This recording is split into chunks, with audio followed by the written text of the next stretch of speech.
Hey guys, Blake here. Today I wanted to make a video for the general public, sort of filling in the missing information that I find in media coverage on digital privacy and security and surveillance, that sort of thing. It seems with recent events that the general public's interest in the subject has really increased, and as such I keep seeing media covering it. Well, in watching a lot of this media, or reading, whatever it may be, I find a bunch of cases where I'm like, they should have really mentioned that. That's kind of key information, or they're missing, certain parts of the scope where I feel like that's not enough information for people to fully understand the complexity of privacy. So for today I want to basically do an informal and by no means complete audit from top down kind of digital privacy in the general public's most common use cases and that sort of thing. But I want it to be digestible. This isn't supposed to be an overly technical video by any means.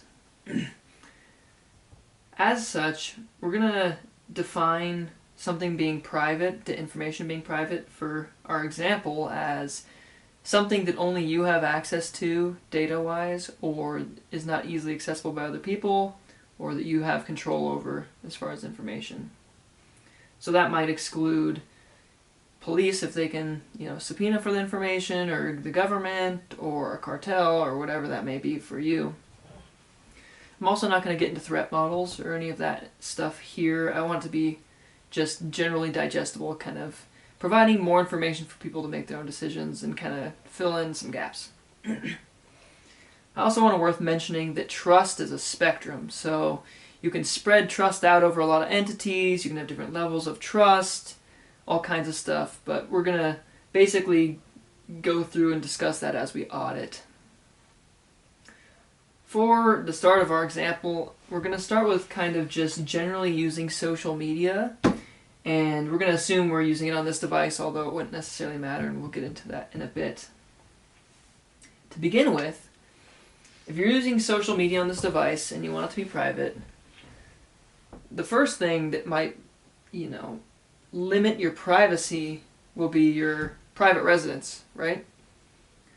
So if where you're using this device and how it's interacting with the world, and you're interacting with the world isn't private, then you're limiting your privacy there. There's all kinds of different ways this can be done. Since the year 2000, people have been able to monitor location of individuals in a building using signal strength of Wi-Fi signals. I think technology's progressed from there, probably, right? Cellular devices have all kinds of stuff with their modem we'll get into later. You have windows on your private residence sometimes, depending on your threat model. If you don't want someone watching you, that's something to keep into account. Another important one is most people have a security system, and most of you don't own your security system. You might, have some sort of physical rights to the devices in some extent, but the videos made on them, there's a, 99.5 or something % chance that you don't actually have many rights to those videos, right? They're not private. And that goes the same for audio or anything else on that security system. So to start off with, your entire environment can be, privately compromised. And that's something worth noting. But actually getting onto the device itself and some digital privacy that's more, tied to a device. So using social media.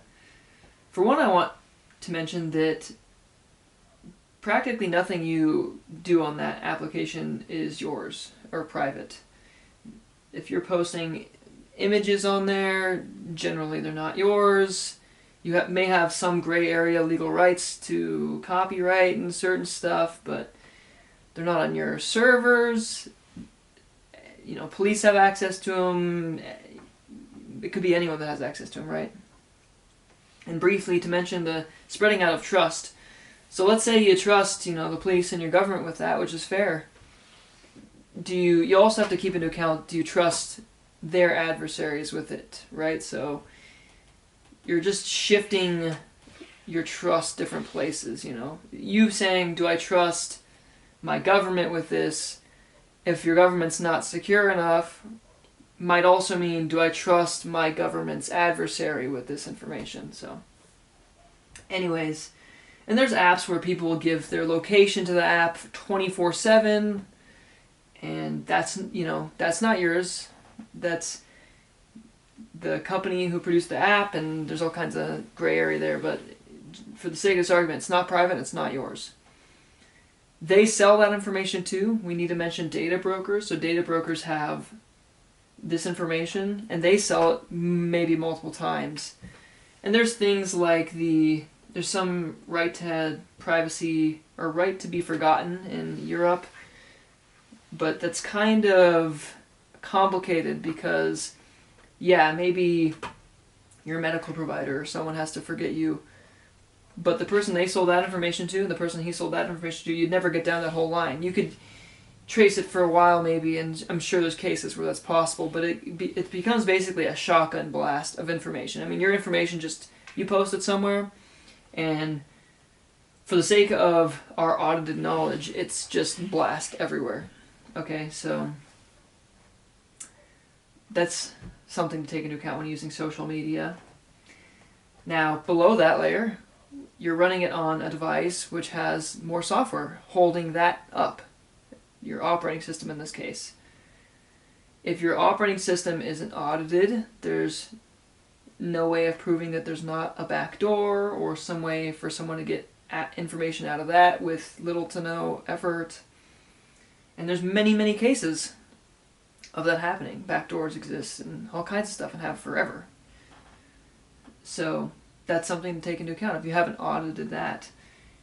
Below that, you have your device firmware. Like, for example, on this phone, you have your firmware that is holding basically up that operating system. If that's compromised and it's holding everything else up on that stack, then practically nothing above that is secure, right? You can't firmly say that you have privacy above that level. It's also worth mentioning that devices are not just a singular computer, what we call a CPU, and a screen and a camera. Most devices since 1990 maybe have all kinds of processors and chips in them. Even the processors themselves. This device, for example, uses an ARM-based architecture for its CPU architecture, but that's hosted in a chip that has multiple cores, and generally speaking there's usually one core that's doing some sort of DRM or system management. Usually that runs its own operating system and is sort of a black box in the case of this argument. So that's much harder to audit, and if you haven't audited, you can't necessarily prove that there's privacy anywhere above that. On top of that, this device communicates with all the other chips in here that are doing whatever it may be. A really poignant example would be the cellular modem in cellular devices. A cellular modem is its own computer, and it has its own processor and operating system, and you communicate to it through AT commands and that sort of thing. Well, that means anything going through that modem you can't necessarily verify as secure. I'm going to get into how you could theoretically verify some of this, but for the sake of if you haven't audited, it's not secure. Then you have everything this device interacts with beyond its physical form. So obviously the cellular modem we just mentioned interacts with cellular networks. Those can track you in a trillion ways, if that's part of your concern at least. They also pass all your information, so they really have a lot of right over the information you're using through them.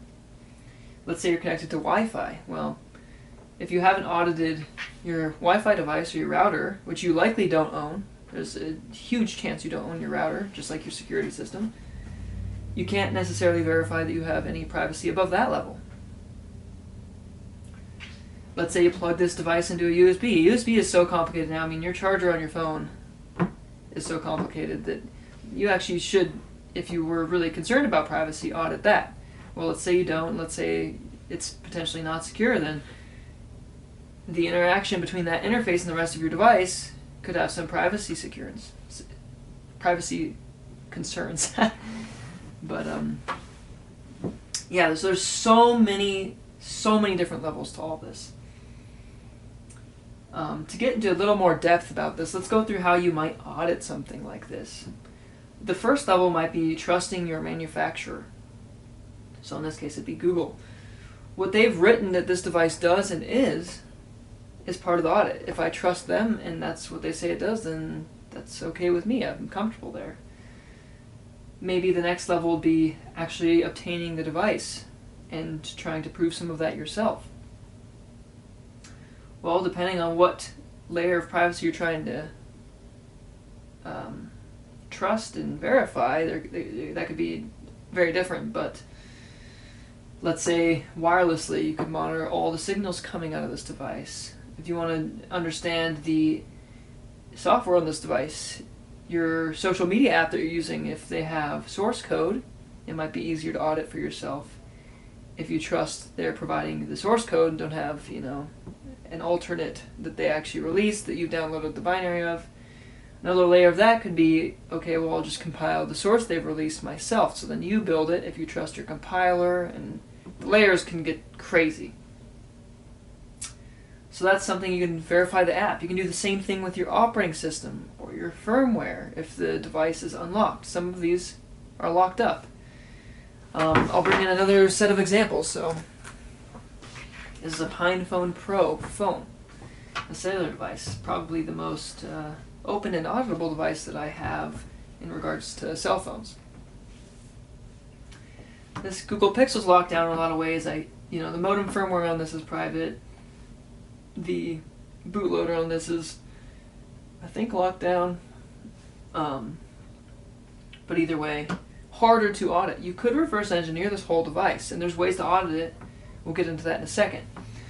But for the sake of this PinePhone Pro, let's say we trust the source code we have and we trust all of the devices we use to build all of that. We can audit almost everything on this device. The processor is running our operating system and our kernel and our bootloader, which are all open source on this device. And in the case of reverse engineering, the modem firmware on this device can also be open source and easier to audit. So perhaps you've gained some more trust in your security through those means on the software level. Going back to this device and hardware now, because software-wise it's harder to audit this device. You'd have to do a lot of reverse engineering and all kinds of stuff. But let's go to the hardware for a second here. Do we really trust that the integrated circuits and everything else of this device are doing what they say they are doing? Well, that's a bit harder. You might have to audit signals going through in and out of every chip. There's people that decap the chip, the die, so you expose the die and you can actually look at the individual circuits on the chip. You could reverse engineer that to audit it to some degree, or perhaps you just trust the manufacturer. That's also worth something too. Maybe you trust them and your privacy is trusted in that degree. But yeah, there's a lot of detail there. And you can't, if you don't audit that, you can't necessarily verify that anything above that is private or secure. So there's some of that. Another thing I'd like to mention that's kind of covering these cellular devices and their auditability and privacy you may or may not have with them. But you might be at a point now where you're like, well, nothing's secure, or nothing can be secure, or if it is secure, I have to build it myself out of rocks or something, which you can do. Well, you can. I'm not saying it's going to be easy, but anyways. But that's not necessarily the case either. There are very complicated ways to run moderately secure and private information on an unsecure system. In the case of networking, for example, you might use a protocol like I2P, or HTTPS and SSL do some sort of encryption between points if you trust all of that, which I'm not saying you shouldn't. But then you have apps like WhatsApp and Facebook, who I think Facebook does at least now, but some of those apps say that they're end-to-end encrypted, and they may be, and you may be able to audit that, but if you can't audit it, then you can't prove that either, so you can't necessarily say they're secure. There's people that send information over completely unsecure lines just using a PGP key or other sorts of encryption successfully, And that information can be private if you trust the endpoints. So yeah, but there's also hardware versions of this. So I want to mention this device here. This is something crazy. This is something you call an FPGA. A CPLD is a similar device. Usually though just not as with not as much flexibility, not as many gates, but this device here. There's not many chips on here. I don't know, you're not going to be able to see this because it's not in focus. I'll put it up anyway. But this is an FPGA, which is a hardware device that came out of a manufacturer. All kinds of stuff, the silicon and everything. It's a lattice semiconductor FPGA, but let's say you don't trust the maker of this device and you don't trust the device itself. There's ways of verifying some sort of privacy and security through unknowability. So, in the example of this case, an FPGA is a device where you basically program the hardware. You can change the actual hardware inside this chip, more or less. For the layman, that's what I'm going to say here. And the other devices on this chip, so we have RAM here, which is memory. And that's about it. Basically some power drivers. Does this one have a bootloader? I think this one has a bootloader on it. But for the sake of our argument, there's FPGAs that are literally just the FPGA. And you can flash them through different means and such. But an FPGA is something that is, even if you don't trust it, can debatably be secure and private, because since it's completely, when it comes out of the factory, it's non-configured and they have no knowledge of what it can be configured for. They have to allow for any sort of configuration of logic and I/O. For example, in this chip, all the input and output is redirectable. So, long story short, they can't, it's hard, you can almost prove to yourself that the person who manufactured this device could not backdoor it, because they would have to at least know where and what part of your information on this device is. So that's something to be said for environments. Let's say you didn't trust this device and you put your own soft core, which is like a processor on here, and software on it. You may have a auditably and verifiably secure and private device that you didn't necessarily have to go through and make your own integrated circuit for, or any of that kind of thing. So that's something to note. Another thing I want to just go back and highlight is I was talking about how these integrated circuits generally have, well, actually two devices. Let's look at both these. So here's another kind of in-between of the two examples I just talked about. This is an FPGA, that's kind of one side of the spectrum, and then we have these cell phones. This device here, the important information of this device, at least, is the fact that it has a RISC-V processor in it, which is an open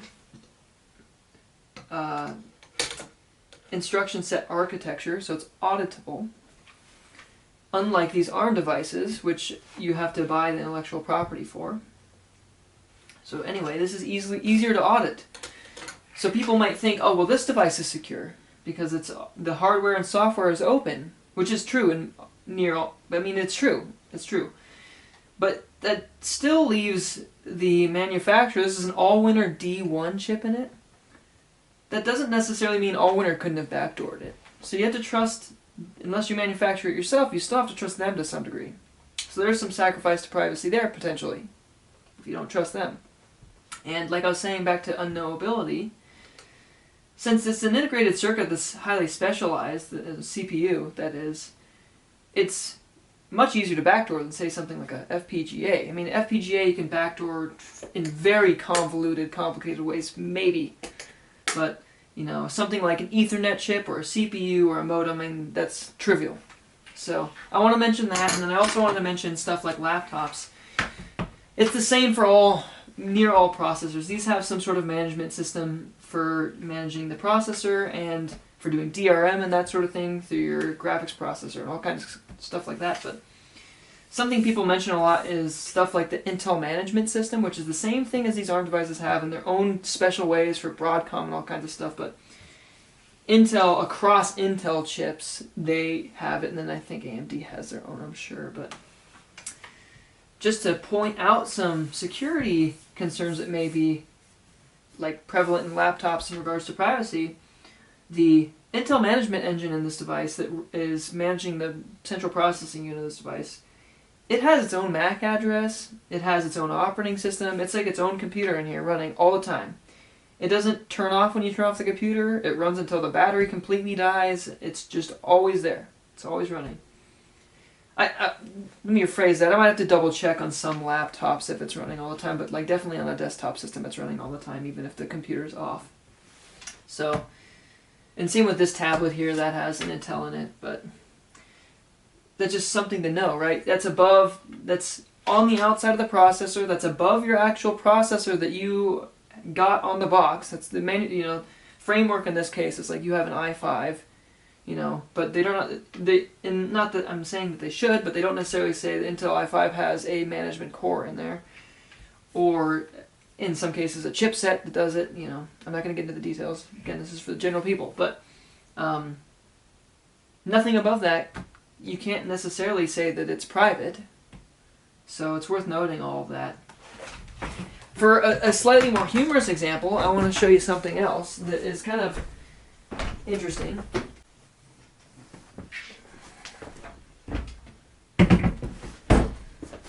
So this is a 1984 IBM 5155. This isn't by any means a open source system or anything of that nature, but it's worth noting that the simplicity and age of this machine makes it so much easier to audit. This doesn't have any sort of networking. In fact, it has shielding to prevent the radio signals it creates as it just runs from interacting or disturbing other devices. It's old enough that it's been used enough. There's some sort of security and privacy in that, and having had no issues with it. Also, the simplicity of the integrated circuits is just levels of magnitude simpler than all these other devices here. I mean, if you were really skilled in a garage with some very special tools, I mean, you could make the chips in here. So there's that. And then there's also something to be said for when this machine came out, that, I mean, obviously you have to trust that this machine is actually its age and hasn't been tampered with and all this other stuff too, but the time when this was made, they didn't have the power to necessarily violate your privacy in regards to our examples here. So, yeah, although it's kind of a humorous example, much easier to audit and an interesting case to compare to all these other devices. This system has BIOS, which is a small chip on here. You can audit all the machine code for that. Much easier than anything of stuff on these devices. Has no hard drive. It has no networking. Just 2 floppy disks here. I mean, yeah. Even older, you go back to a mainframe out of, you know, vacuum tubes or whatever. But it's just something to point out. Anyways, and then before I leave, I wanted to mention 2 things I forgot earlier about your environment. So, something to note in your environment being compromised as far as privacy concerns goes is there's so many people nowadays that have like Ring doorbells or some sort of security cameras and all that sort of thing. So it's worth noting that in your private residence, whether that's an apartment or house or whatever it may be, you're also putting some sort of trust in all of your neighbors. Even without security systems, just them speaking obviously is part of this too, you know. Also, there's all kinds of ways to get information from within a private residence without interfering with anything. I mean, laser microphones have existed since the late 1940s.